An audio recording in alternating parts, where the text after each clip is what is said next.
Repeatedly, throughout all of the mythologies of the world, we hear about the giants, men of great stature. In Deuteronomy 9, we read, "A people great and tall, the children of the Anakims, whom thou knowest, and of whom thou hast heard say, who can stand before the children of Anak?" Well, all over the world we have giantism. Here's a couple of pictures from the Far East and from China and Manchuria, where we have gigantic beings well in excess of 8 feet. In July 1877, says Charles Berlitz in his book The World of the Odd and Awesome, 4 prospectors moved through along the hills of the Spring Valley near Eureka, Nevada. Using their picks, the prospectors soon chipped out human legs and foot bones that have been encased in solid quartzite. From knee to heel, the bone was 39 inches long.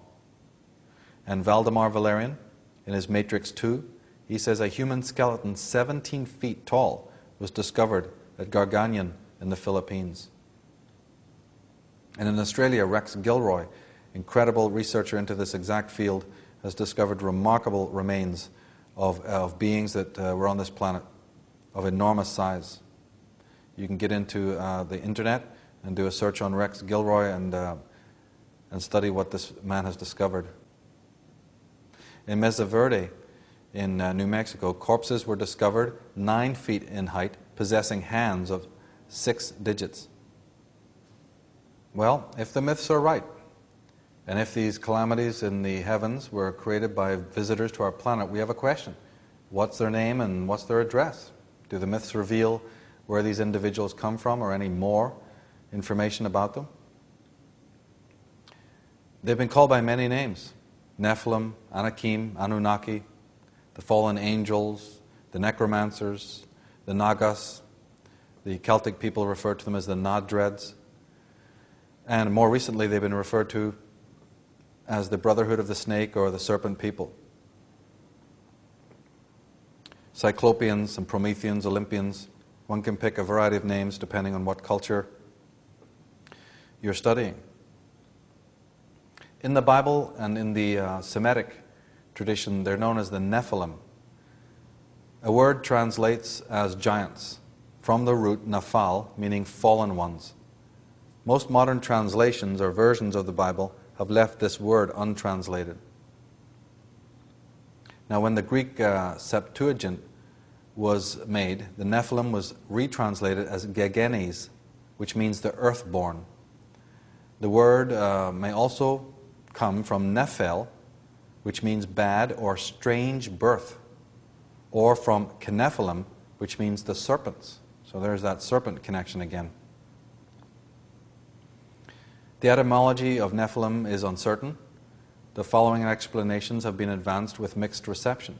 First, it may derive from nifal, of the verb meaning to be extraordinary or extraordinary men.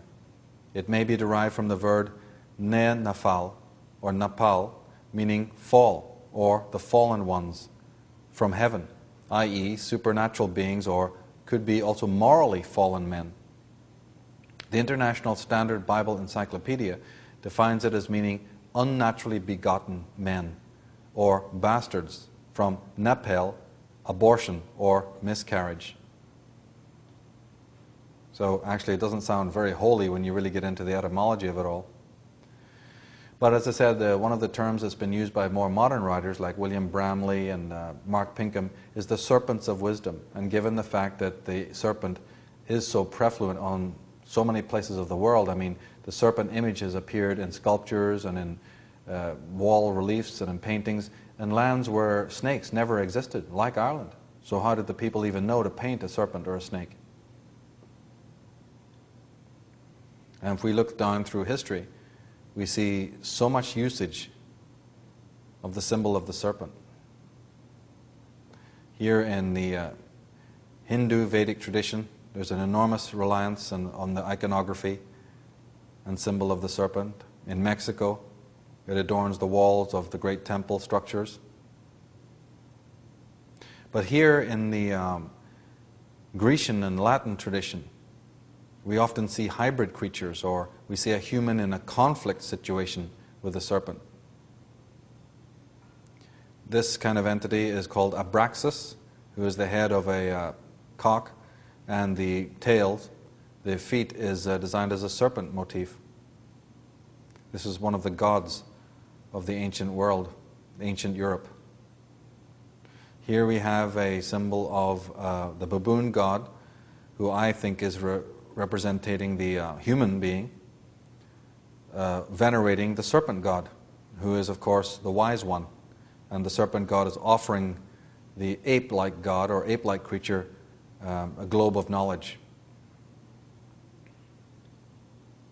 But wherever we look in the world, there's a tremendous prevalence of the serpent motif.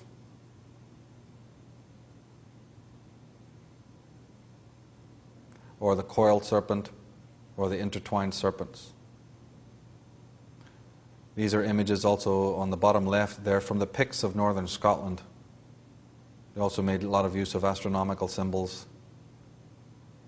Again, the idea that there's a conflict, that the hero has to go forth and do battle with a dragon or a serpent. I mean, we seem to accept these quite blithely without actually wondering, where did this come from? And here in this picture, you even see the tree. The perennial mythologies of the tree, the female, and the serpent, and the hero doing battle. Here it's more explicit. Here's Zeus with his thunderbolt literally doing battle with a serpent-shaped person. Part man, part serpent. Again, the same thing here. And here in a Roman bas-relief, you can see the same thing happening here of the god. And if you look on the right where it's an enlargement of this, you'll see that the man is depicted as having the feet of a serpent.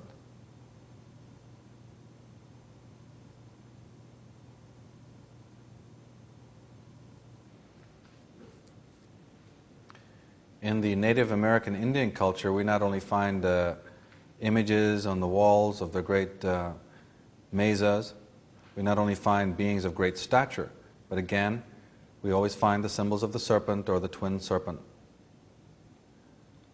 Native American Indian culture is, of course, replete with the serpent, and there's really been no satisfactory explanation of these images, of these strange beings, or of the serpents that are in close proximity. But sure enough, here they are. All over the Native American lands, especially of the higher, more advanced Native American Indian cultures, there's enormous emphasis on that. And as I said, the names of cherubim and seraphim actually represent, they actually come from the words flaming or fiery serpents. But angels, as we know them today, later in Judeo-Christianity, they were always showed anthropomorphically, meaning with a human form. But they originate from the more Middle Eastern, Mesopotamian, Sumerian, Babylonian. They were never shown as a human. They were always shown as theriomorphic, with the head of an animal or like a bird. Now, Serapis, one of the most revered gods of Roman times and Grecian times, this Greek god was a personification of Osiris and was the basis of Jesus Christ. The word Serapis comes from seraphim, which meant shining serpent. In fact, even the word Hellenes, which is how the Greeks referred to themselves, they weren't called Greeks, they knew themselves as the Hellenes, also means the shining ones.